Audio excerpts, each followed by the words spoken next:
Blackwood Manor, the outskirts of Connecticut, 4:30 in the afternoon. Lorenzo Blackwood, 36 years old, the ruthless kingpin who controlled half of the East Coast's underground pharmaceutical empire, returned home earlier than expected after a meeting was suddenly canceled. His hand instinctively rested on the gun at his hip as he heard laughter echoing from the living room.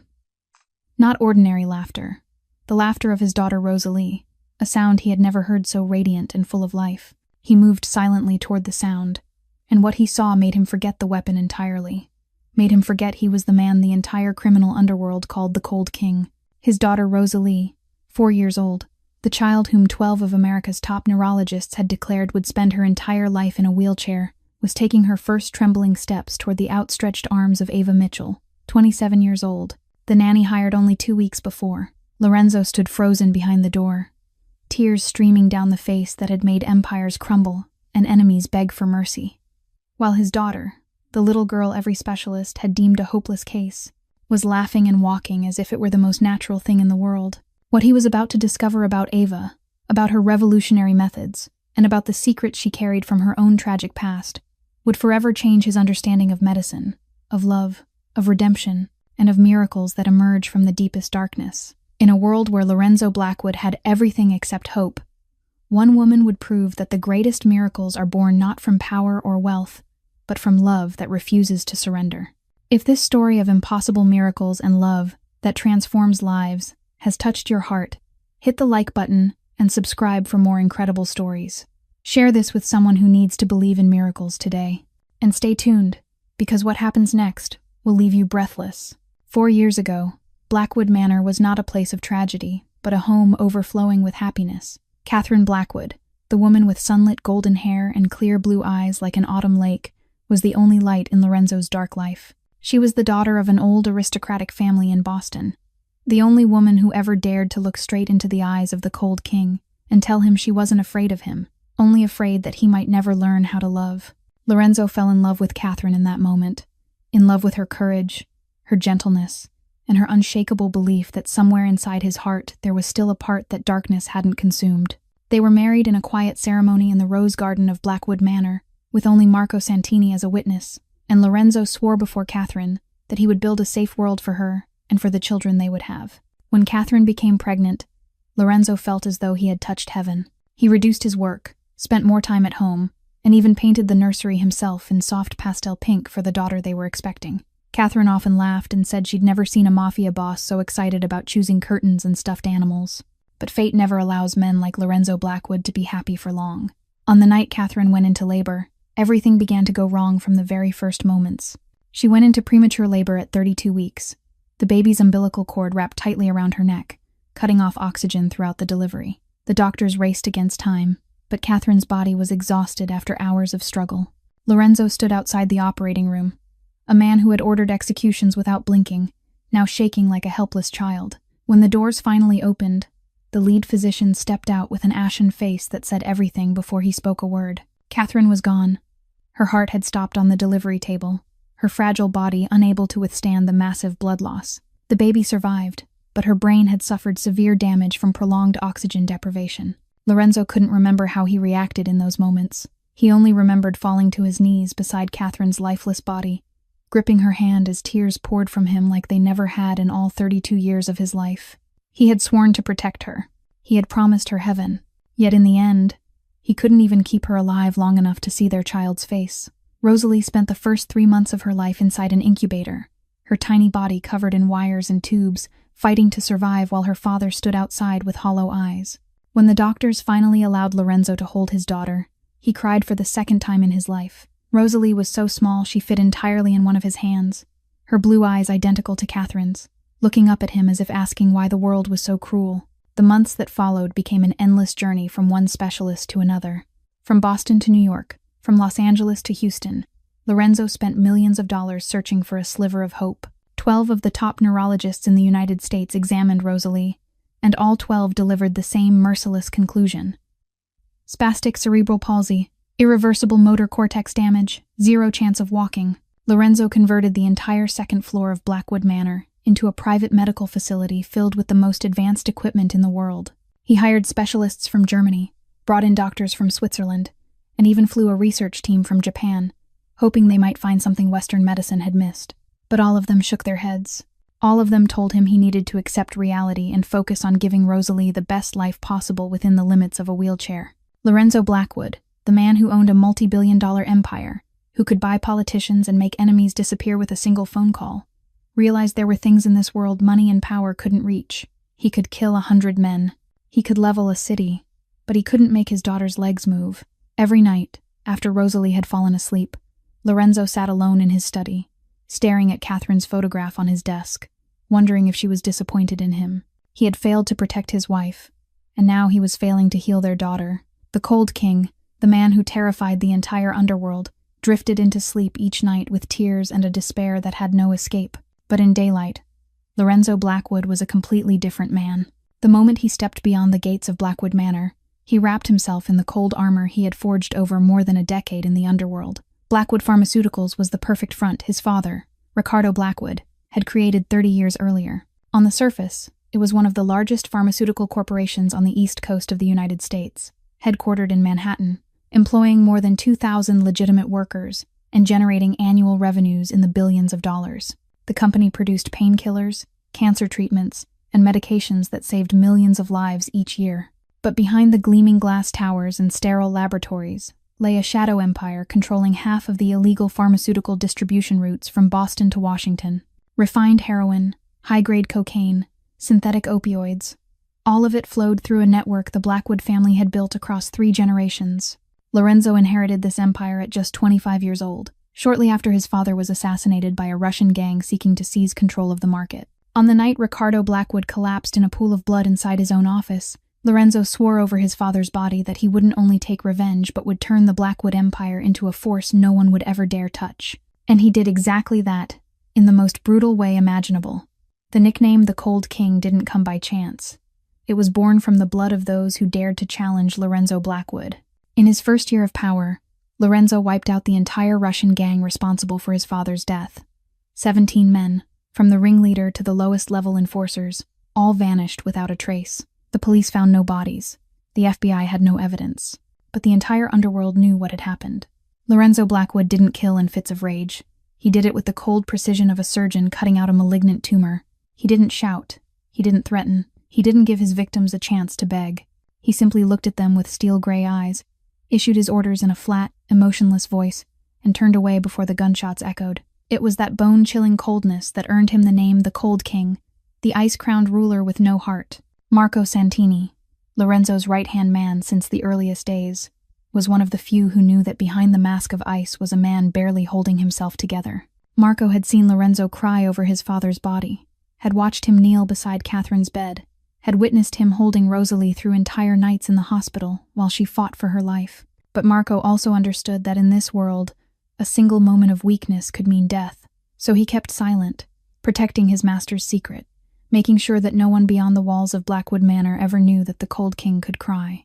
Every morning, Lorenzo left the estate at 7 o'clock, entrusting his daughter to a team of nannies and nurses. He presided over meetings where decisions involving millions of dollars and sometimes human lives were made as casually as discussing the weather. He met with politicians, bribed police officials, and negotiated with rival gangs over territory and market share. He built alliances with money and destroyed enemies with merciless efficiency. Once, a business partner betrayed him, feeding information to the FBI in exchange for immunity. Lorenzo didn't get angry. He simply offered a thin smile when he heard the news.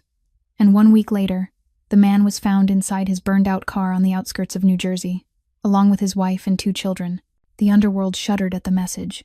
Betraying Lorenzo Blackwood meant not only you but your entire family would pay the price. But every evening, when Lorenzo returned to Blackwood Manor, when he entered Rosalie's room and saw his daughter sleeping in the specially designed wheelchair beside her bed, all that ruthlessness melted away. He sat by her side for hours, telling the fairy tales Catherine had once loved, promising his daughter that he would find a cure even if it meant burning the world to the ground. Rosalie often drifted to sleep while he was still speaking, and Lorenzo would remain there in the darkness, wondering if all the crimes he had committed were the reason heaven punished him by taking his wife and imprisoning his daughter in a wheelchair. The Cold King could make an entire city tremble, but he couldn't make Rosalie's tiny legs move even a single step. With the relentless demands of running an underworld empire, Lorenzo couldn't always be by Rosalie's side, and that was why he needed a nanny. But finding the right person to care for the daughter of the Cold King turned out to be harder than negotiating with the most violent gangs in the United States. Over the course of 4 years, 4 women entered Blackwood Manor as nannies, and all 4 left in different ways, leaving Lorenzo more desperate and Rosalie more withdrawn each time. The first was Margaret Collins, a 52-year-old woman with 30 years of experience caring for children with disabilities, recommended by a prestigious agency in New York. Her file was flawless, so perfect that Lorenzo believed he had finally found the right person. Margaret was professional, punctual, and followed every caregiving procedure for Rosalie exactly as written. She bathed Rosalie on schedule, fed her the correct portions, and carried out physical therapy exercises precisely according to the doctor's instructions. But Margaret lacked something no school could teach: warmth. She treated Rosalie like a patient to be managed, not a child who needed love. Rosalie cried every night during the 3 months Margaret was there. Silent tears she tried to hide because she didn't want to make her father sad. Lorenzo discovered it one night when he returned late and heard muffled sobbing from his daughter's room. The next morning, Margaret was asked to leave with a generous severance payment and a cold warning from Lorenzo that she shouldn't ever mention the Blackwood family to anyone. The second was Rachel Turner, 28 years old, a young woman with a radiant smile and a sincere, childlike affection. Rachel hugged Rosalie, played with her, told her stories, and sang her to sleep every night. For the first time in months, Rosalie began to smile again, and Lorenzo quietly thought he might have finally found the right person. But Rachel had no professional training in caring for a disabled child. She didn't know how to handle Rosalie's muscle spasms, didn't understand the necessary physical therapy routines, and once accidentally dislocated Rosalie's shoulder by lifting her incorrectly. Rosalie's piercing screams that night haunted Lorenzo for weeks afterward. He didn't fire Rachel, but she resigned on her own, unable to live with the guilt of having hurt the child she had come to love. The third was Diana Reeves, 35 years old, a pediatric nurse with experience at Johns Hopkins Hospital. Diana had both expertise and attentiveness, and Lorenzo believed this time would be different. But Diana lasted exactly 1 week. On the 7th night, after accidentally witnessing Marco Santini dragging a blood-soaked man into the mansion's basement, Diana understood who she was really working for. The next morning, she vanished without a word of farewell, leaving Rosalie's wheelchair abandoned in the middle of the living room, and a 4-year-old child crying out for her name all day long. Lorenzo was furious, not because Diana left, but because she hadn't had the courage to at least say goodbye to a child who had begun to trust her. But the fourth was the true nightmare. Helena Volkov, 30 years old, with golden blonde hair and English spoken with a faint Eastern European accent, she explained, came from growing up in Poland. Helena was suspiciously perfect, as professional as Margaret, as warm as Rachel, as skilled as Diana, and she showed no fear of her surroundings. She quickly won Rosalie's affection, and even made Lorenzo feel he could trust her. But Marco Santini, guided by instincts sharpened through decades of gang wars, sensed something was wrong. He quietly investigated and uncovered the horrifying truth. Helena Volkov was actually Yelena Kozlova, the cousin of Viktor Kozlov, planted inside Blackwood Manor to gather intelligence and wait for the right moment to strike. Viktor Kozlov, the man who had killed Lorenzo's father 11 years earlier, hadn't abandoned his ambition to destroy the Blackwood bloodline. On the night Marco reported his discovery, Lorenzo didn't say a word. He entered Helena's room while she slept, woke her, and looked into her eyes with a gaze as cold as ice. Helena didn't have time to beg or explain. The next morning, Viktor Kozlov received a package with no return address. Inside was the ring Helena always wore, along with a handwritten note from Lorenzo that read, "Next time, send someone better." No one knows what happened to Helena, and no one dares to ask. But after that night, Lorenzo almost gave up hope of ever finding a suitable nanny. Rosalie would have to live with rotating teams of nurses and guards, without a single woman to fill the place of the mother she had never known.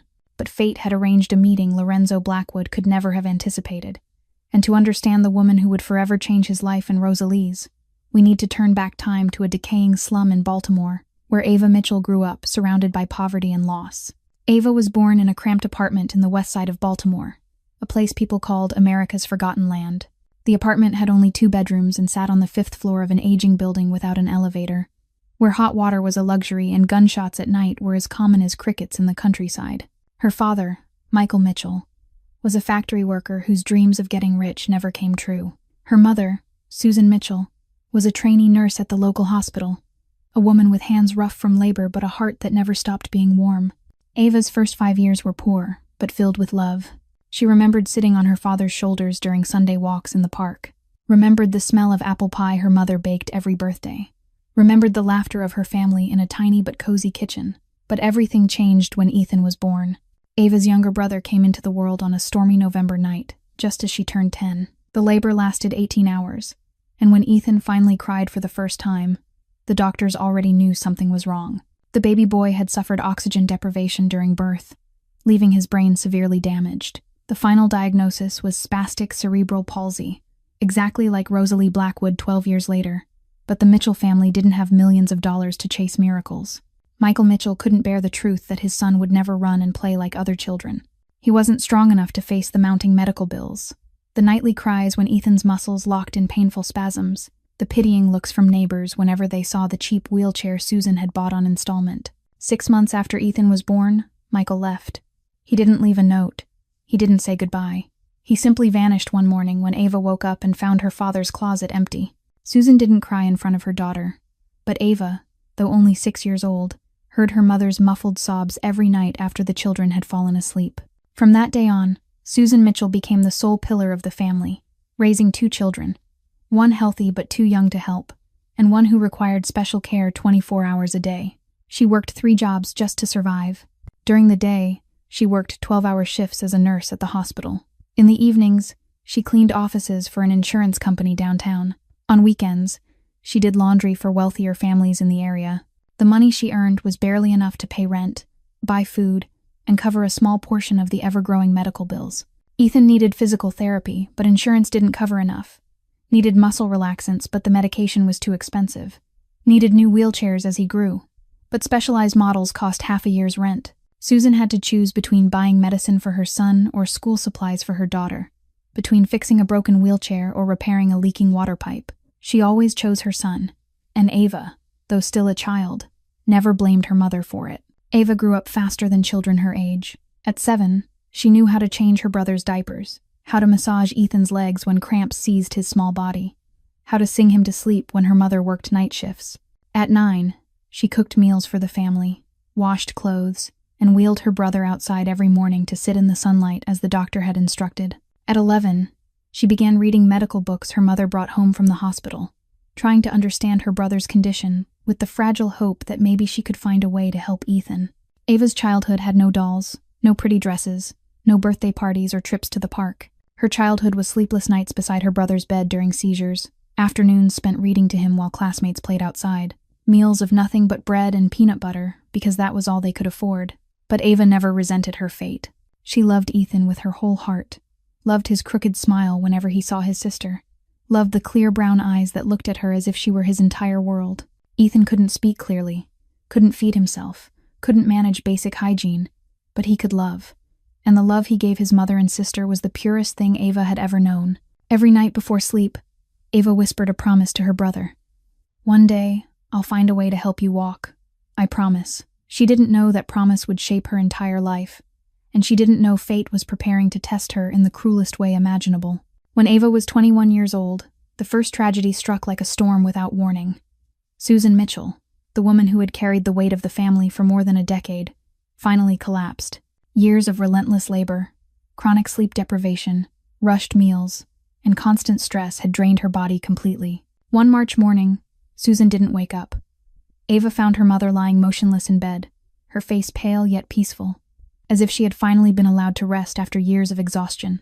The doctor said her heart had stopped in her sleep, heart failure caused by prolonged overwork. Susan Mitchell passed away at the age of 42, leaving behind 2 children, a 21-year-old girl and an 11-year-old boy with cerebral palsy, utterly alone in the world. Susan's funeral took place on a cold, rainy afternoon, attended by only a handful of neighbors and former coworkers. Ava stood beside her mother's coffin, gripping Ethan's hand as he sat in his wheelchair, and swore she wouldn't let her brother be sent to an orphanage or a care facility. She would raise him herself, no matter the cost. The years that followed became a relentless battle against the world to keep that promise. Ava took a year off from her university studies to work full-time, securing a job as a restaurant server during the day and cleaning offices at night, exactly as her mother once had. The money barely covered rent for a smaller apartment, food, and the most basic medications Ethan needed. She learned how to deal with social workers who came to inspect their living conditions, learned how to fight through legal red tape to keep custody of her brother. I learned how to swallow her tears every night when her body ached with exhaustion, but she still had to wake up at 5 in the morning to care for Ethan before work. Ethan was the only force keeping Ava moving forward. The 11-year-old boy with an angelic smile had no idea his sister was sacrificing her youth for him, didn't know Ava had turned down a college scholarship to stay home and care for him, didn't know she cried every night in the bathroom from sheer exhaustion and despair. Ethan only knew that he loved his sister, and every time Ava came home after a long day, he would try with all his strength to offer that crooked smile, the one Ava always said was the most beautiful thing she had ever seen. But fate didn't allow Ava to keep Ethan forever. When he was 12, a severe case of pneumonia took his life in just 2 weeks. His fragile immune system, weakened by years of being bedridden, couldn't fight the illness, and Ava watched helplessly as her brother slowly slipped away in the ward of a public hospital they were taken to because they couldn't afford better care. On the final night, Ethan held his sister's hand, his brown eyes looking at Ava with an oddly peaceful calm. He couldn't speak clearly, but Ava understood everything through that gaze. "Don't be sad for me. I love you. I'll be okay." Ethan Mitchell took his final breath at 3:17 in the morning, in the arms of his 22-year-old sister, who had devoted her entire youth to loving and caring for him. Ava didn't cry when her brother died. She simply sat there, holding Ethan's cold hand, and felt a part of her soul leave with him. She had promised she would help him walk, had promised she would find a way to heal him, but in the end she couldn't.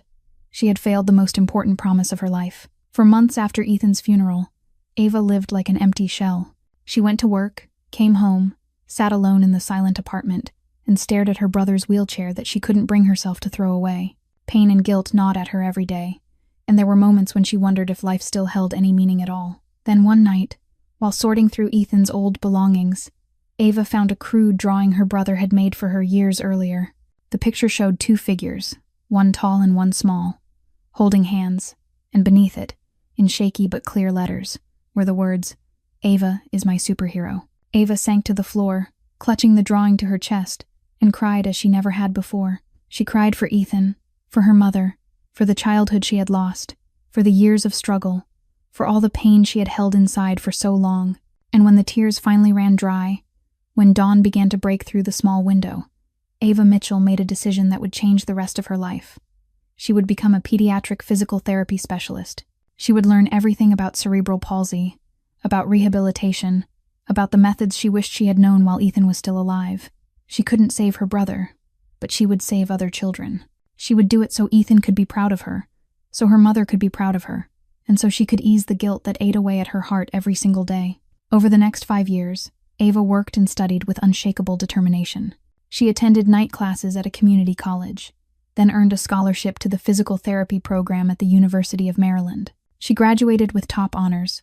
Her thesis focused on motor rehabilitation methods for children with cerebral palsy, a technique she developed from everything she wished she had been able to do for Ethan. And now, at 27, Ava Mitchell was searching for a new position after completing her previous contract. She didn't know that a prestigious agency in Connecticut was preparing to call her with an invitation to interview at a place called Blackwood Manor to care for a 4-year-old girl with cerebral palsy named Rosalie. The call from Elite Domestics came on a Saturday morning in early September, while Ava was sitting in the small rented apartment on the outskirts of Baltimore, staring at Ethan's photograph on the table and wondering if it was time to move to a new city and begin again. The woman on the other end spoke about a wealthy family in Connecticut looking for a nanny with pediatric physical therapy expertise for their 4-year-old daughter with cerebral palsy, offering a salary 3 times the market rate, full room and board, and comprehensive medical insurance. Ava was about to decline because it sounded too perfect to be real. But when the woman mentioned the child's condition, spastic cerebral palsy, caused by oxygen deprivation at birth, her heart tightened. It was exactly like Ethan.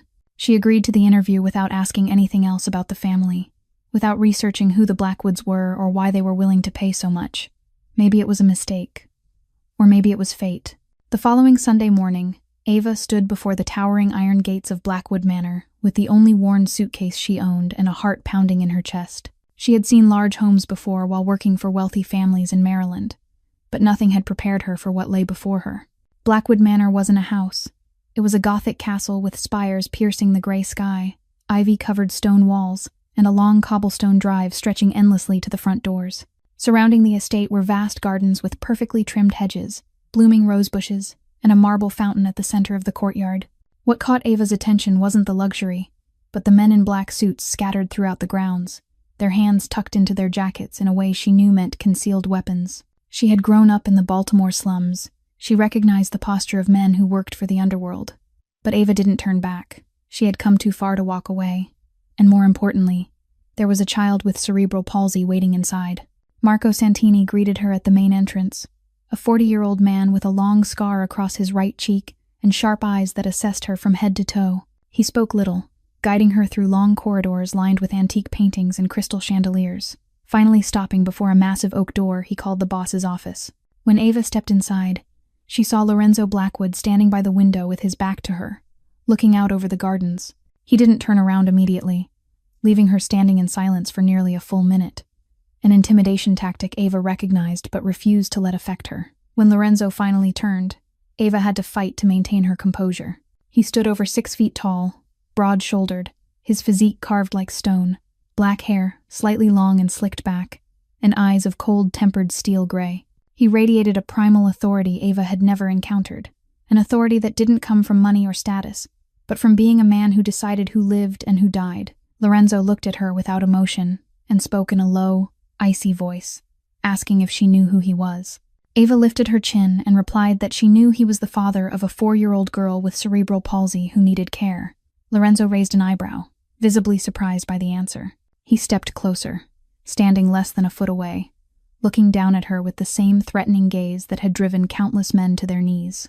He said he would be direct, explaining that 4 women before her had failed.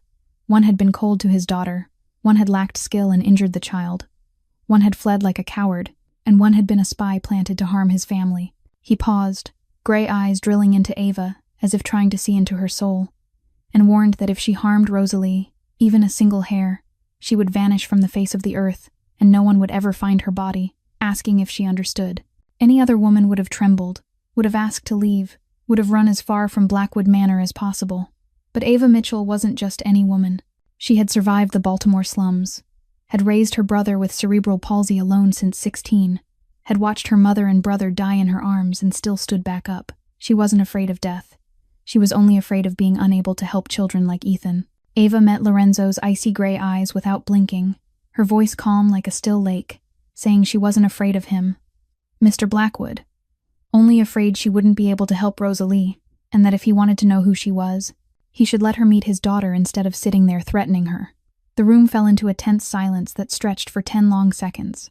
Lorenzo studied Ava with confusion, as if trying to understand what kind of woman dared speak to the cold king that way. Then, unexpectedly, the corner of his mouth lifted slightly, not a warm smile, but a rare sign of respect.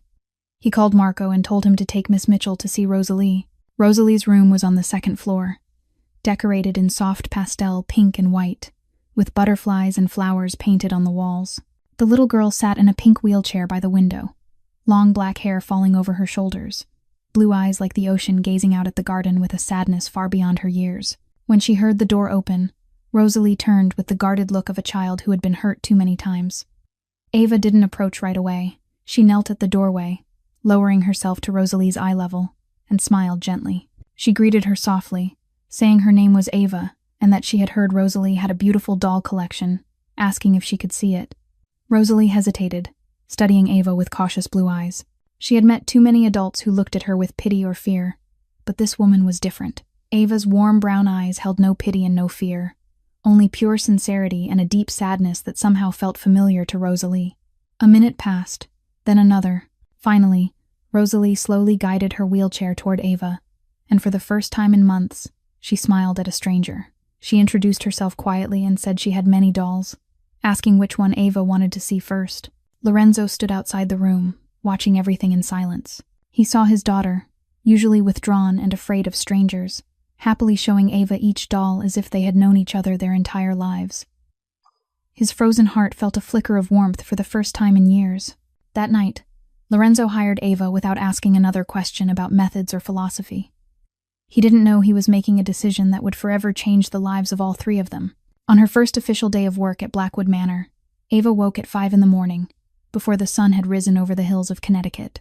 She spent an entire hour sitting in the room prepared for her, rereading Rosalie's complete medical file that Lorenzo had provided, studying every report from the 12 neurologists, every MRI and CT scan result, every note left by previous physical therapists. All of them reached the same conclusion. Irreversible motor cortex damage, 0 chance of walking, and a recommendation to focus on improving quality of life rather than pursuing impossible goals. Ava closed the file and smiled. She had heard the same words about Ethan, and although her brother had ultimately never walked, Ava knew the true limits of a child weren't written in medical reports, but in the beliefs of the people surrounding them. If everyone believed Rosalie couldn't walk, the child would never try. But if even one person believed a miracle was possible, everything changed. The first thing Ava did was remove the words training and therapy entirely from Rosalie's life.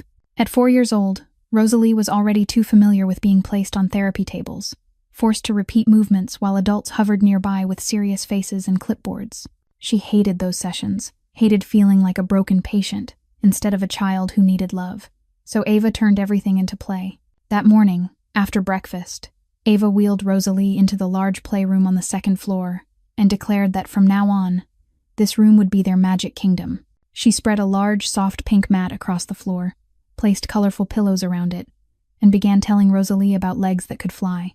Ava leaned close and whispered like she was sharing a great secret, telling her that every pair of legs had magic inside, but the magic was asleep and needed special songs to wake it up. Rosalie's blue eyes widened, for the first time showing interest in anything related to her legs. Ava lifted her onto the mat, gently placed Rosalie's small legs across her lap, and began singing a playful rhyme while softly massaging each toe, each foot, each calf. It wasn't cold clinical massage. It was a game called Waking Up Sleepy Toes. And Rosalie giggled every time Ava pretended a toe had just woken up and waved hello. Then came the game of making legs fly like butterflies, where Ava gently lifted and lowered Rosalie's legs in rhythm with a song about butterflies in the garden. Rosalie didn't know it was passive motor therapy designed to stimulate circulation and maintain joint flexibility. She only knew it was the most fun she'd ever had, and that the adult playing with her didn't look at her with pity. In the afternoon, Ava changed tactics. Instead of pushing Rosalie's wheelchair like everyone before her, she encouraged the little girl to control the pink chair herself. Every trip through the manor became an adventure, Princess Rosalie steering her magical carriage on a treasure hunt. The treasure might be a teddy bear hidden in the corner of the living room, a beautiful painting in the hallway, or a flower in the garden Ava had placed earlier. Rosalie eagerly pushed the wheels with both hands, unaware that each push was strengthening her arm and shoulder muscles. After a week, her arms were noticeably stronger, and more importantly, she began to feel she had control over part of her life, instead of depending entirely on others. But the evenings were the most magical of all. After bath time and pajamas, Ava laid Rosalie in bed and began telling bedtime stories she invented herself, tales of the theater of the toes. In that world, each of Rosalie's toes was a character with its own name, personality, and story. The big toe was Captain Brave, the second toe was Princess Dancer, the middle toe was Tall Knight, the fourth toe was Shy Girl, and the little toe was the mischievous baby. Each night, Ava told a new adventure about these characters, and instinctively, Rosalie began to move her toes along with the story. When Captain Brave stepped forward to protect his friends, Rosalie's big toe twitched. When Princess Dancer spun in circles, the second toe wiggled softly. They were tiny movements, almost imperceptible, but Ava saw them all.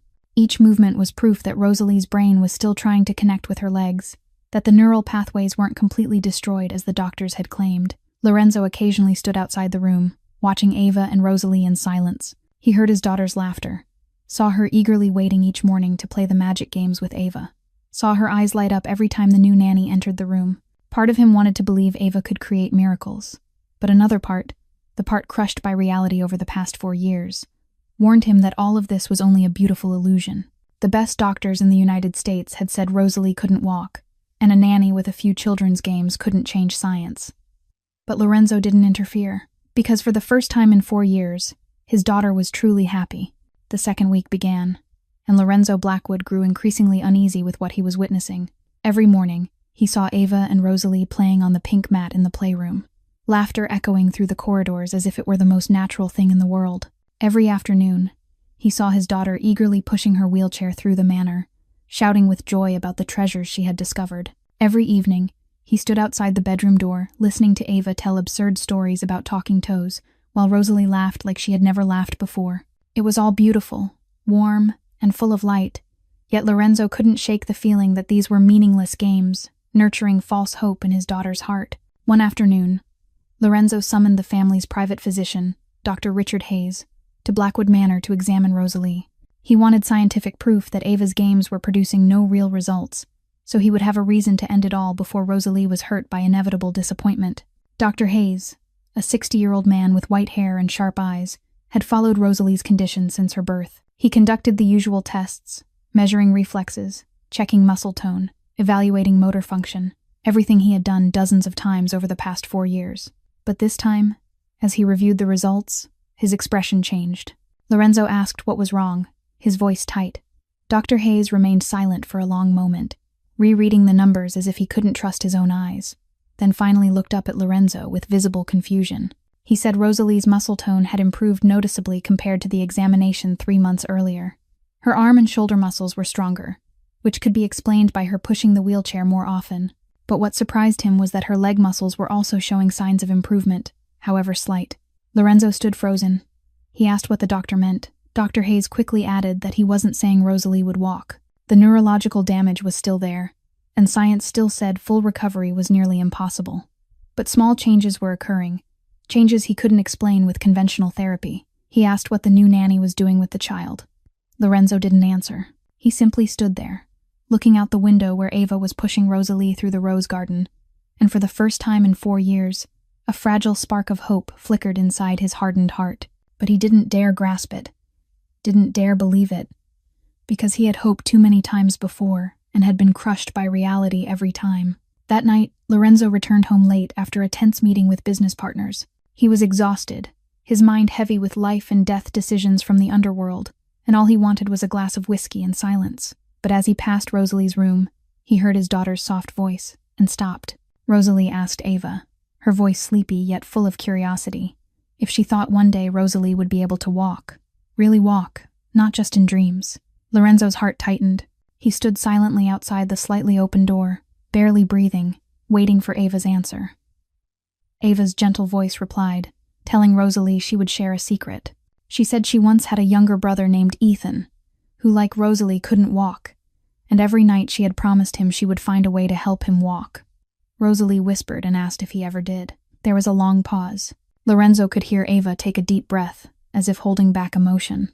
Ava said Ethan had gone to a very distant place before she could help him, but that he had taught her many things. He taught her that miracles weren't something that happened overnight, that miracles were built day by day, through small steps, small smiles, and never giving up. She said she believed Rosalie had magic inside her, and that she could feel it. Rosalie was quiet for a moment. Then her voice rose, clear and filled with determination so strong that Lorenzo had to steady himself against the wall. She said that when she could walk, she would run to hug her father first, that she wanted him to see her walk, that she wanted him not to be sad anymore. Lorenzo didn't remember how long he stood there after Rosalie fell asleep. He only knew that when he finally returned to his study, the glass of whiskey was untouched on the table, and for the first time in many years, the Cold King cried, not from grief, but because something he had believed lost forever was slowly coming back to life in his chest. Hope. The next day, Lorenzo didn't go to work. He stayed home, sitting in the living room watching Ava play with Rosalie, observing every small movement of his daughter's legs, and for the first time allowed himself to believe that maybe, just maybe, this woman truly could create a miracle. And then that moment arrived. On the afternoon of the 14th day, when Lorenzo Blackwood returned home earlier than expected and witnessed what 12 of the top neurologists in the United States had sworn would never happen. His daughter Rosalie, the child declared destined to live in a wheelchair for life, was taking her first unsteady steps. After standing frozen behind the door with tears streaming down his face, Lorenzo stepped into the living room, and Rosalie saw him. Her blue eyes lit up like stars, and in the clearest voice she possessed, she cried out, "Dad, look at me, I can walk, I can walk." Then Rosalie let go of Ava's hand, turned toward her father, and began to move toward Lorenzo. 1 step, 2 steps, 3 steps, each step trembling yet determined. Each step a miracle Lorenzo had believed he would never live to see. She fell into his arms, and Lorenzo dropped to his knees, holding his daughter tightly as if afraid that if he let go, it would all dissolve into a dream. His shoulders shook, sobs breaking free from the throat of the man the underworld called the Cold King. He cried like a child, cried as he hadn't since the day Catherine died, cried for 4 years of despair, for countless sleepless nights beside his daughter's bed, for every prayer he had believed went unanswered. "I did it, Dad," Rosalie whispered against his ear, her small arms wrapped around his neck. "I promised you that when I could walk, I would run to hug you first. I kept my promise." Lorenzo held her for a long time, unable to speak, letting tears flow freely down a face that had forgotten what it felt like to cry. Ava stepped back quietly, watching the sacred moment between father and daughter, tears slipping down her own cheeks. She saw Ethan and Rosalie, saw the miracle she had wished her brother could have received, and though her heart ached with longing, she felt a pure happiness bloom inside her chest. She had done it. She had kept her promise to Ethan, not with him, but through another child who needed her. That night, after Rosalie had fallen into a deep sleep with a smile still lingering on her lips, Lorenzo sought out Ava. She was sitting alone on a bench in the rose garden, gazing up at the star-filled sky, dried tear tracks still visible on her face. Lorenzo stood a few steps away, unsure what to say. He was a man who could order deaths without blinking, who could negotiate million-dollar deals in an icy voice. Yet standing before this woman, he suddenly felt he was no longer the cold king. He was just a father who had witnessed a miracle, and he didn't know how to say thank you. "You did the impossible," Lorenzo finally said, his voice hoarse from the day's events. "I owe you a debt I can never repay." Ava turned to look at him, her brown eyes shimmering in the moonlight. "You don't owe me anything. Rosalie did this herself. I only helped her believe it was possible." Lorenzo stepped closer and sat beside Ava, near enough to feel her warmth, yet far enough to keep respect intact. He was silent for a long moment, then asked the question he had carried for days. "Who is Ethan?" Ava drew a deep breath and began to tell her story. She spoke of a childhood marked by poverty in Baltimore, of a father who left when she was young, of a mother who collapsed from exhaustion when Ava was 16. She spoke of Ethan, the brother with cerebral palsy she had cared for alone for 6 years, of the promise to help him walk that she couldn't fulfill, of the night he took his last breath in her arms, and the guilt that had haunted her ever since. When Ava finished, she realized Lorenzo was looking at her with an expression she had never seen on him before. Not the cold gaze of a Mafia boss, not the threatening eyes of the cold king, but the look of a man seeing his own soul reflected in another. "I lost the woman I loved too," Lorenzo said, his voice so soft the wind almost carried it away. And then he told Ava about Catherine, about the first and last love of his life, about the night his wife died on the delivery table and left Rosalie in his arms, about 4 years of raising a child alone, while running an underworld empire, about the despair that gnawed at him every night as he watched his daughter sit in her wheelchair. Two broken people, two scarred souls, sat side by side in the rose garden under the moonlight, opening their hearts to a stranger for the first time. When Lorenzo finished, Ava gently placed her hand over his, a simple gesture holding more meaning than words ever could. "Catherine would be proud of you," Ava said softly. "And Ethan would be proud of you," Lorenzo replied. They sat there in silence, until dawn began to tint the horizon pink, needing no more words, finding that each other's presence was enough. And in that moment, neither of them realized that their hearts were beginning to intertwine in a way that would forever change both of their lives. In the weeks that followed that miraculous moment, Blackwood Manor seemed illuminated by a kind of light it had not known for 4 long years. Rosalie progressed day by day in ways that made even Dr. Hayes shake his head in disbelief at every examination. From the first 3 unsteady steps, she gradually managed 10 steps, then 20, then crossed an entire room without anyone supporting her. The pink wheelchair was pushed into a corner, then moved down to the basement, and finally Rosalie asked her father whether they could give it to another child who needed it because she no longer did. 1 month after those first steps, Rosalie began to run.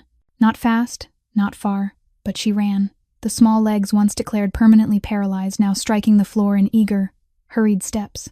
She ran through the manor, ran in the garden, ran to hug her father every time he came home. And every time Lorenzo heard the sound of his daughter's footsteps, he had to pause for a moment to remind himself that this was not a dream. But the greatest change was not in Rosalie. It was in Lorenzo himself. The cold king, the ruthless lord of the underworld, was slowly melting. He began coming home earlier, canceling unimportant meetings so he could make it to dinner with his family. He sat on the playroom floor, joining the magic games Ava invented, following the instructions of a 4-year-old girl without feeling diminished. His men started whispering about this strange transformation. Marco Santini remarked that his boss had smiled during a meeting, something that had never happened in the 11 years he had known Lorenzo. Some worried that the cold king was growing weak, but Marco knew the truth. Lorenzo was not weakening. He was reclaiming the humanity he believed he had buried with Catherine, and the source of that change was not only Rosalie, but Ava as well. Lorenzo realized he began searching for Ava with his eyes whenever he entered a room. He noticed his heart beating faster when he heard her laughter echo down the hallway. He found himself lying awake at night, not because of empire problems, but thinking of her warm brown eyes, of the stories she told in the rose garden, of the hand she placed over his that night. He was not a man who believed in love at first sight. He had loved Catherine, a love built slowly over years together. But with Ava, everything was different. She did not try to win him over. She was simply herself, and Lorenzo was drawn to her as if into an irresistible current. 3 months after Rosalie took her first steps, on an autumn night when the leaves were turning gold and amber, Lorenzo found Ava standing alone in the rose garden, at the very spot where they had spoken that first night. She was looking up at the star-filled sky, and Lorenzo realized she was crying. He stepped closer, concerned, and asked what was wrong. Ava turned, hurriedly wiping her tears, and said it was nothing, only that she had just realized it was Ethan's birthday, and if he were still alive, he would have been 17. Lorenzo stood beside her, unable to find words to soothe a pain he knew would never truly heal. Instead, he did something the Cold King would never have done before. He pulled Ava into his arms and held her tightly, letting her cry against his shoulder without a single word. They stood there in the rose garden under the moonlight, two broken people finding wholeness in each other. When Ava finally lifted her head, her eyes red as she looked into Lorenzo's, he could not hold back any longer. He spoke her name, his voice hoarse with emotion, and told her he was not good at saying such things, that he had lived his life in darkness, doing things she should never know, that he did not deserve her or the goodness she brought into his family, but he could not continue pretending she was only his daughter's nanny. He told her he loved her, that he had loved her since the night he heard her speak of Ethan, loved her for the way she looked at Rosalie as if the child were her entire world, loved her because she was the only person who saw him not as the Cold King, but as a man trying his best to be a father. Ava remained silent, her heart pounding so loudly she feared he could hear it. She knew she had feelings for him too, had known for a long time but had been afraid to admit it even to herself. At last she whispered that she felt the same, but she was afraid, not of him, but of losing everything they had built, because Rosalie needed stability, and she did not want to ruin that.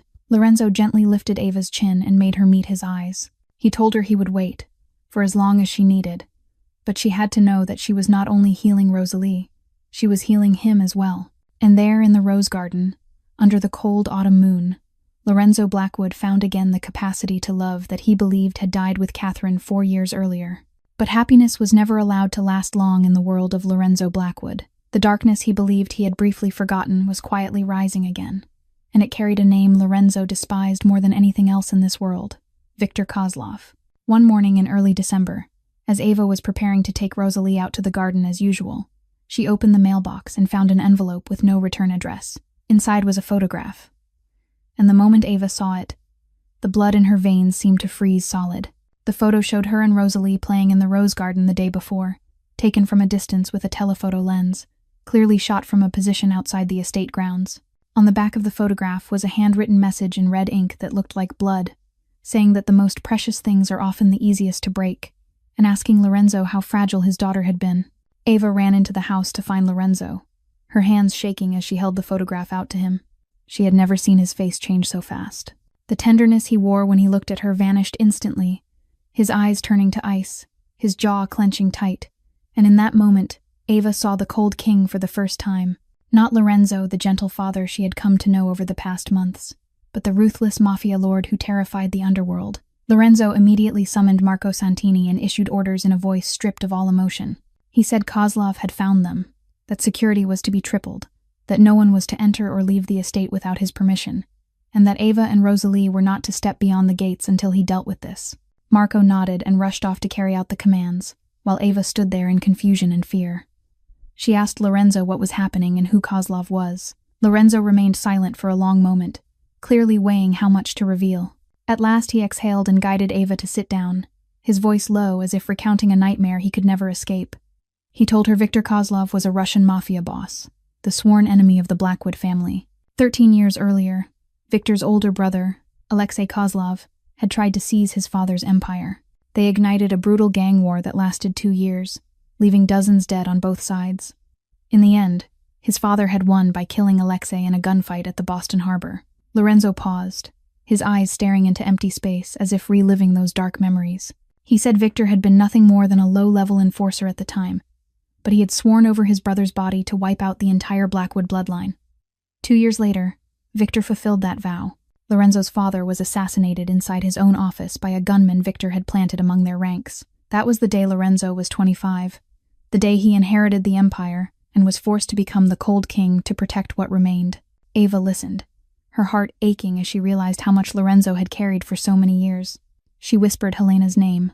Lorenzo confirmed that Helena Volkov, the fourth nanny, had been Victor's cousin, planted to gather intelligence and wait for the right moment to strike. He said that if Marco hadn't uncovered the truth in time, Rosalie might have been taken, or worse. He did not finish the sentence, but Ava understood. She had known about Helena from Lorenzo's earlier stories, but only now did she grasp the true danger. Victor Kozlov didn't just want Lorenzo dead. He wanted to destroy everything Lorenzo loved before killing him. Lorenzo explained that after Helena was dealt with, Victor had gone silent for nearly a year. He believed Victor had either given up or was planning something new, but the photograph proved Victor had been watching them all along, waiting for the perfect moment to strike. Lorenzo stood and pulled Ava into his arms, his voice heavy with fear and resolve. He told her that she and Rosalie were everything he had left, and if anything happened to them, he would burn the entire world to the ground. In the days that followed, Blackwood Manor transformed into an impregnable fortress. The number of guards tripled, surveillance cameras were installed in every corner, and trained dogs patrolled day and night. Rosalie didn't understand why she was no longer allowed to play in the garden, why her father always seemed tense, why there were so many men in black everywhere. Ava did her best to keep life as normal as possible, continuing the magic games indoors, continuing the bedtime stories of the Theater of the Toes each night. But she knew Lorenzo was fighting a dangerous enemy beyond these walls, and every night she prayed he would return safely. Lorenzo spent nearly all his time hunting Victor, mobilizing his entire intelligence network to locate where he was hiding. But Victor Kozlov was a seasoned predator. He had waited 11 years for revenge, and he wasn't easy to track. The only thing Lorenzo was certain of was that Victor was planning a major attack, and he had to find him before it was too late. But he didn't know that it already was. The attack came on a Tuesday afternoon, while Lorenzo was in Manhattan for a business meeting he couldn't cancel. It was the greatest mistake of his life, leaving Blackwood Manor even for a single day. Victor Kozlov had waited for this exact moment, and he struck with a brutality that only 11 years of hatred could cultivate. At 3 in the afternoon, the manor's security system was suddenly paralyzed. Cameras went dark, the automatic gates swung open, and the alarms fell silent. Marco Santini realized instantly that there was an insider. Someone within had disabled the entire defense system. He managed to shout a warning just before the first gunshots rang out, tearing through the peaceful air of Blackwood Manor. 15 gunmen flooded the estate from 3 different directions, armed with submachine guns and body armor. This was not a spontaneous attack. It was a military-style operation planned meticulously over months. Lorenzo's guards were caught off guard. Some fell in the first wave of bullets. The rest struggled to organize a defense but were overwhelmed by sheer numbers. Marco Santini fought like a lion defending his territory. He planted himself at the main entrance, dropping 3 attackers before a bullet tore through his right shoulder. Blood poured out, but Marco didn't stop. He kept firing with his left hand, buying time so Ava and Rosalie could escape. He shouted into his radio, his voice breaking with pain, telling Ava to take Rosalie to the safe room immediately. Ava heard the gunfire and knew exactly what was happening. She didn't panic or scream. Survival instincts forged during years in the Baltimore slums trained her for moments like this. She ran to Rosalie's room, where the little girl was crying in terror at the sound of gunshots outside. Ava scooped Rosalie into her arms, held her tight against her chest, and ran toward the hidden safe room Lorenzo had shown her during her first week at the manor. The room was concealed behind a large mirror in the master bedroom, designed to withstand even explosives, and stocked with enough oxygen for 2 people for 48 hours. Ava slid the mirror aside, carried Rosalie inside, and sealed the thick steel door behind them. Rosalie sobbed in her arms, blue eyes wide with fear. She asked what was happening, why there were gunshots, where her father was. Ava held her close, forcing her voice to stay calm even as her heart felt like it might burst. She told Rosalie everything was going to be okay, that bad people were trying to get into the house, but her father would protect them. She told her to be brave, reminded her of what Uncle Marco had said, that real princesses know how to stay calm when danger comes. Rosalie nodded, swallowing her sobs. tiny hands clutching Ava's clothes. Outside, the gunfire continued, each shot slicing into Ava's heart. She thought of Marco, of the guards fighting to protect them, of Lorenzo hundreds of miles away, surely losing his mind with fear. But there was nothing she could do except keep Rosalie safe. That was her only mission now. 15 minutes passed like 15 hours. The gunfire grew less frequent, and Ava didn't know whether that was a good sign or a terrible one. Then she heard footsteps outside the room, the sound of someone tearing through the master bedroom, shoving furniture aside, searching. She tightened her hold on Rosalie, covering the child's mouth so she wouldn't make a sound. Ava's heart nearly stopped when she heard a man's voice, thick with a Russian accent and dripping with malice. He ordered them to find them, saying he knew they were somewhere inside, mocking Blackwood for thinking he could hide his family from him, declaring that he had waited 20 years for this moment. Viktor Kozlov was inside the manor. Ava heard him command his men to search every room, and she knew it was only a matter of time before they found the safe room. She scanned the space, searching for anything that could be used as a weapon. But the room was designed for hiding, not fighting. There was nothing but a flashlight, a few bottles of water, and an emergency radio Lorenzo had said to use, only if absolutely necessary. Then the sound stopped right in front of the mirror. Victor's voice rang out with triumph as he announced they had found it, the safe room, boasting that his insider had mapped the entire manor months ago. Ava heard them begin to breach the door, the pounding of tools, the drill biting into metal. She knew the steel door wouldn't hold forever if they had the right equipment. She set Rosalie down in the farthest corner of the room, knelt in front of her, and looked straight into the child's eyes, speaking with absolute seriousness. She told Rosalie that no matter what happened, she had to stay there and not come out, that Ava would protect her. Then Ava stood, turned to face the door being forced open, her hands gripping the flashlight as if it were her only weapon. She had no gun, no knife, nothing that could stop the armed men outside, but she had the resolve of a woman protecting the child she loved as her own. She would die before letting anyone lay a hand on Rosalie. The steel door shuddered violently under the hammer blows and the scream of the drill, metal bending inward, and Ava knew she had only minutes left before Viktor Kozlov broke through. She stood in front of Rosalie, her slender body the only shield between the child and the killers outside. Rosalie cried silently in the corner, blue eyes locked on Ava with absolute trust that she would be protected, and it was that look that gave Ava the strength not to tremble. Then the door burst open. Viktor Kozlov stepped inside, a man in his mid-40s with closely cut silver hair, a long scar running across his left cheek, and gray eyes as cold as Siberian ice. He laughed when he saw Ava standing in front of Rosalie, the flashlight in her hand looking so pitiful it was almost tragic. He mocked her, asking if this was the protector of the Blackwood family, a nanny with a flashlight, sneering that Blackwood had truly grown weak. He motioned for the 4 remaining gunmen to enter the room, surrounding Ava from all sides. Viktor moved closer, his gaze settling on Rosalie trembling in the corner. He remarked that the child looked just like her mother, that Catherine had once looked at him with the same blue eyes the first time he met her, and that it was a shame she died before he had his chance. Ava didn't think. She acted. She swung the flashlight at Viktor, but he blocked it easily and slapped her hard enough to send her crashing to the floor. Rosalie screamed and tried to run to Ava, but one of the gunmen blocked her.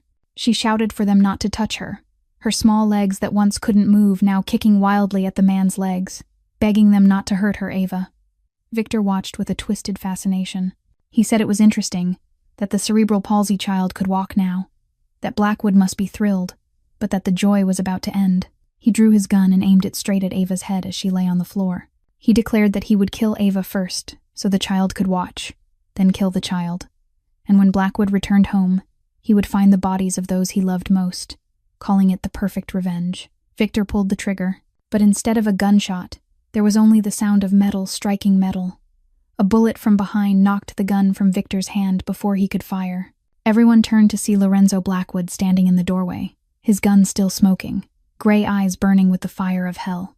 He was home. Lorenzo didn't say a word. He fired continuously, dropping 2 gunmen before they could react. The third returned fire, a bullet tearing through Lorenzo's left shoulder, blood spraying across his white shirt. But Lorenzo didn't stop. He kept advancing like a creature that didn't feel pain, shooting the 3rd and 4th men with 2 precise shots to the head. Only Viktor Kozlov remained. The lifelong enemies faced each other in the safe room turned battlefield. Viktor laughed madly and pulled a backup gun from his waistband, declaring that Blackwood's father had killed his brother and that he had killed Blackwood's father and now he would finish it by killing Lorenzo and his family. Lorenzo told him he wouldn't touch them, that he would have to step over his dead body first, his voice cold as steel even as blood soaked his arm. Victor fired, but Lorenzo moved. The two men collided in a brutal fight, gunfire mixing with fists and kicks. Lorenzo's shoulder screamed with every movement, but he fought as if there were no tomorrow, because for him, if he lost this fight, there wouldn't be one. Victor struck Lorenzo's wounded shoulder, forcing him down to one knee. Victor raised his gun, triumphant, saying it was over after 20 years of waiting. But Lorenzo wasn't looking at Victor. He was looking at Ava and Rosalie clinging to each other in the corner, his daughter's eyes filled with terror and tears. And in that moment, Lorenzo remembered Rosalie's words the night she took her first steps, saying that when she could walk, she would run to hug him first. He couldn't die here. He couldn't let Rosalie lose her only father. Couldn't leave Ava alone to face this dark world. With his last strength, Lorenzo pulled the small knife hidden in his boot, the one Marco had taught him always to carry, and drove it into Victor's leg. As his enemy collapsed in pain, Lorenzo grabbed the fallen gun and pressed the barrel to Victor's forehead. He said it was for his father, and for his family. The gun fired, and Victor Kozlov fell to the floor, eyes staring at the ceiling. 20 years of hatred ended by a single bullet through his head. Lorenzo stood for a second, making sure the enemy was truly dead, then turned to Ava and Rosalie. He collapsed to his knees, blood still flowing from his shoulder, but none of that mattered. The only thing that mattered was the two figures running toward him. Rosalie threw herself into her father's arms, sobbing, the small legs that once couldn't move now carrying her to the person she loved most. Ava wrapped her arms around both of them, tears streaming down her face, and Lorenzo held them as if he would never let go. They sat there amid the wreckage and the dead, three broken people clinging to one another as if it were the only thing keeping them alive. And perhaps it truly was. The weeks following the attack became a gradual rebirth for Blackwood Manor, rising slowly from ashes that still smelled of smoke and loss. Lorenzo was rushed to a private hospital that very night, the bullet lodged in his shoulder removed after a 3-hour surgery. The doctors said he was fortunate. The bullet had missed the main artery, and with a few weeks of rest he would recover fully. But wounds of the body healed far faster than wounds of the soul. For the first 2 weeks, Rosalie was plagued by nightmares every night. She woke screaming, calling for her father, calling for Ava, terrified that the bad men would come back. Ava moved into Rosalie's room and slept beside her, holding the child whenever the nightmares struck, singing the same lullabies she once sang to Ethan. And little by little, the terrifying darkness began to loosen its grip. Marco Santini recovered from his shoulder wound and returned to work with loyalty deeper than ever before. 12 bodyguards had died during the attack, and Lorenzo personally visited each of their families, ensuring their wives and children would be cared for the rest of their lives. The mole was uncovered, a guard hired only 6 months earlier, who had sold information to Victor Kozlov for $100,000. Marco dealt with him quietly, and no one asked what became of him. But the attack changed Lorenzo in ways no one expected. 1 month later, after his wounds had healed and Blackwood Manor had been restored, Lorenzo summoned all his senior men to the grand meeting room of the estate. These were men who had followed him for more than a decade, who had helped him build the empire, who had been ready to die for him. Lorenzo looked each of them in the eye before saying something none of them had anticipated.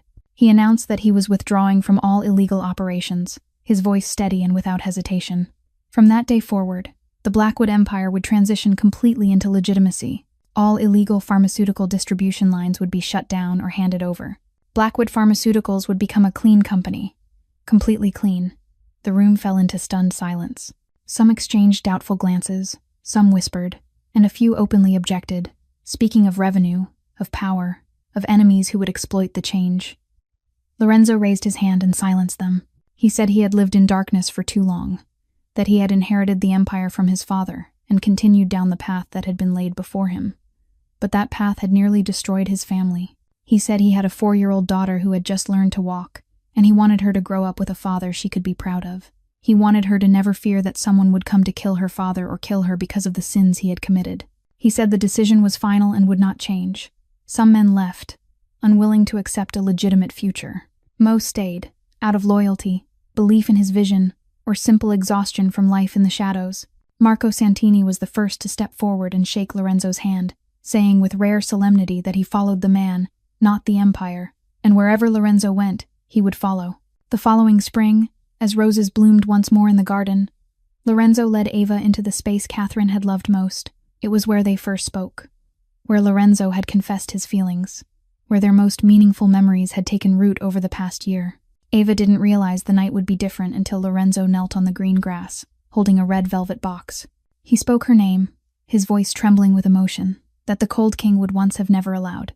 He told her she had arrived at Blackwood Manor as a stranger and become the entire world of him and his daughter. He told her she healed Rosalie's legs with love and patience, and healed his heart by showing him that even men like him were worthy of love. He acknowledged his dark past and unforgivable deeds, and asked for the chance to spend the rest of his life becoming a man worthy of her. He asked her to be his wife. Ava stood there with tears streaming down her face, thinking of their journey, from the tense first interview to nights of shared confessions in the rose garden, to the moment they nearly lost each other. She thought of Ethan, and she knew her brother would want her to choose happiness.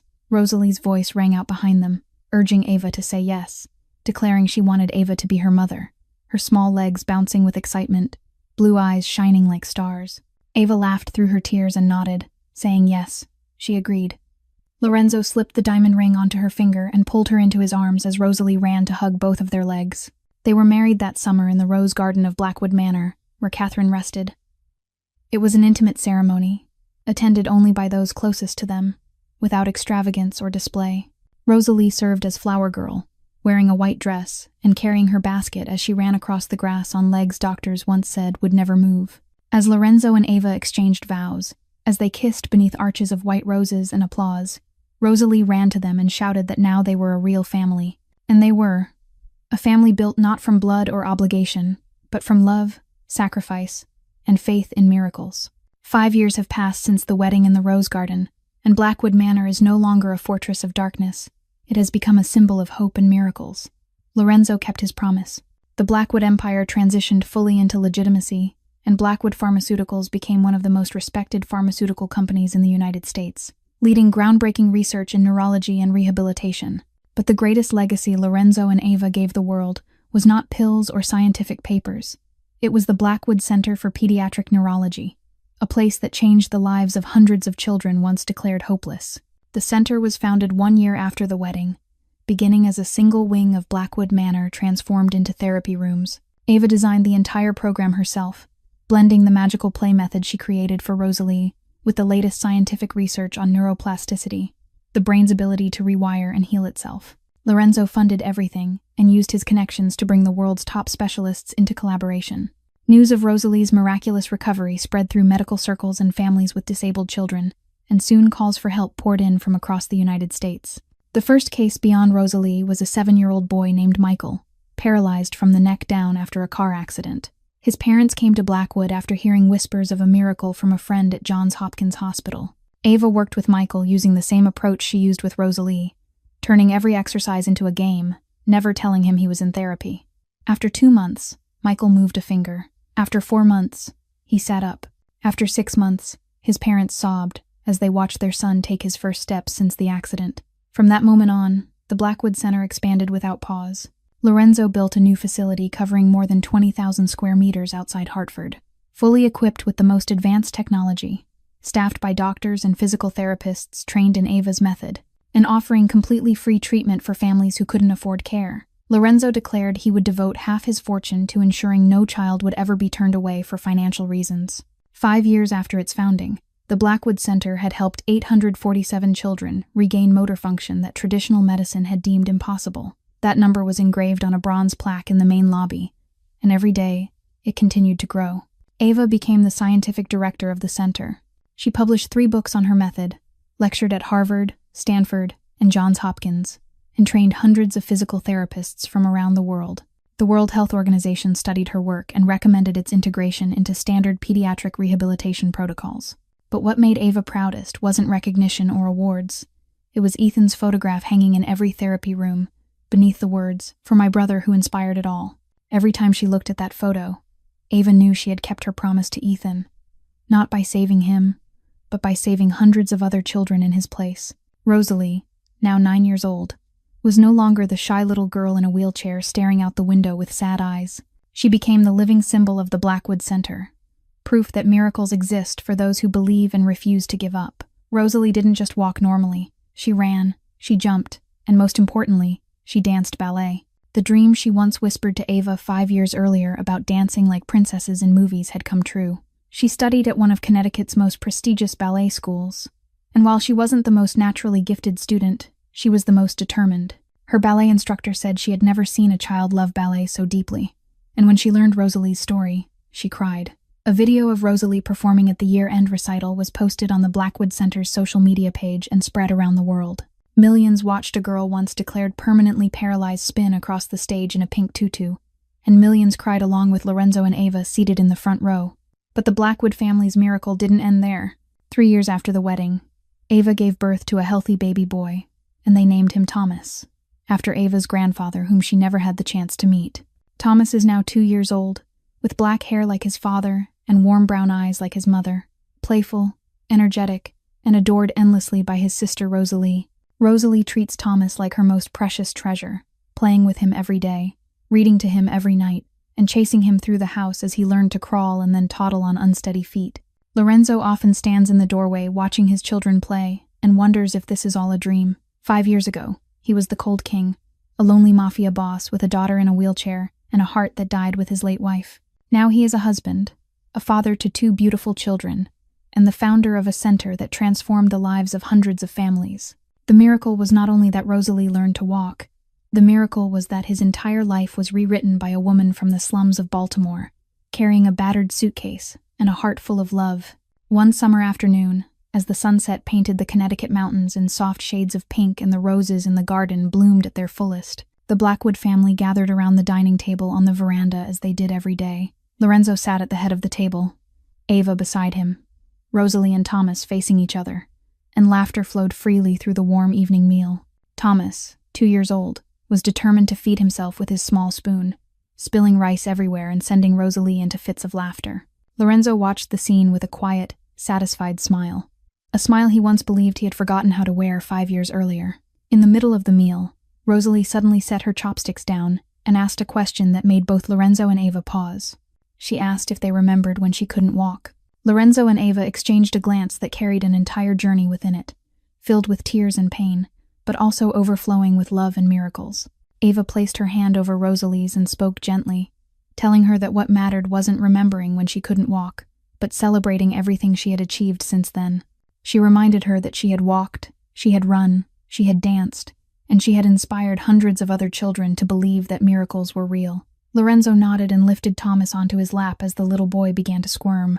He told Rosalie that every child carries the ability to create miracles within themselves, that all they need is someone who believes in them strongly enough to help them discover it, and that her mother Ava was the one who believed in her when the entire world had already given up. Rosalie smiled, her blue eyes just like Catherine's shimmering under the soft lights, and said that she loved them both, and that she would try to become someone like Mama Ava so she could help children who were once like her. That night, after both children had fallen into deep sleep, Lorenzo and Ava sat together in their favorite living room, looking out at the rose garden through the wide glass doors. Stars glittered across the Connecticut sky, and a deep peace wrapped Blackwood Manor like a warm blanket. Lorenzo asked if Ava had ever imagined her life would look like this, his hand holding hers tightly. Ava smiled and rested her head against his shoulder, saying she never had, but that was the miracle of life, that we can never know what waits ahead. Yet if we never give up, miracles will find their way to us. Lorenzo kissed his wife's forehead, and in that moment, he knew he had found the true meaning of life. Not money, not power, not the fear of enemies, but love, family, and the ability to change other people's lives through kindness and patience. Rosalie, the little girl once declared she would never walk, was now sleeping peacefully in her room with her ballet shoes placed beside the bed, ready for practice the next day. Thomas slept in his crib, dreaming the sweet dreams of childhood. And Lorenzo, the man once known as the Cold King, was now simply a husband and a father, waking each morning to the simplest joy of seeing the people he loved most. The story of the Blackwood family proves something we sometimes forget in our busy lives. No one is entirely good or entirely evil, and everyone has the capacity to change if they find a reason strong enough to do so. Love can heal the deepest wounds, and miracles aren't something that happens in an instant. They're built day by day through patience, acts of love, and moments of refusing to give up even when the entire world has turned away. If this story of miracles has touched your heart, please consider subscribing to our channel and turning on notifications so you won't miss future emotional stories. A like and a share from you will help us bring these meaningful stories to many more people. We would truly love to know how you feel about the story of Lorenzo, Ava, and little Rosalie. Do you believe in miracles in real life? Have you ever witnessed or experienced something that seemed impossible but ultimately happened? Please share your thoughts and stories in the comments below. We always want to listen to what comes from the deepest parts of your hearts. Finally, we wish all of you watching this video good health, a peaceful life, and happiness each day. Thank you for taking the time to watch. Goodbye for now, and we hope to see you again in the next video.